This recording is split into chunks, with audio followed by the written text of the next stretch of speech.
Magandang araw mga ka-easy. Welcome na naman sa panibagong episode ng Easy Recipe Vlog.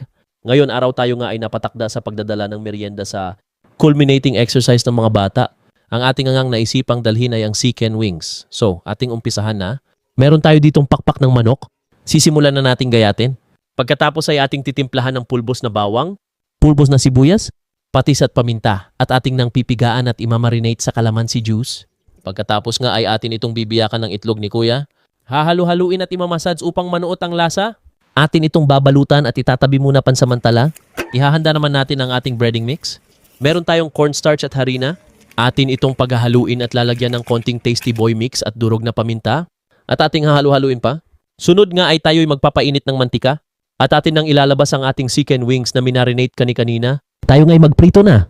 Atin nang isasawsaw ang pakpak sa ating breading mixture. At atin nang itutubog sa nangangalit na mantika. Ipiprito hanggang sa golden brown tekstura.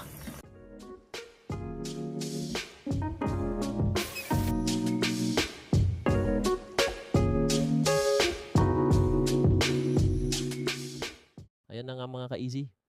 Naprito na nga natin lahat. Dadako naman tayo sa paglagay ng flavor.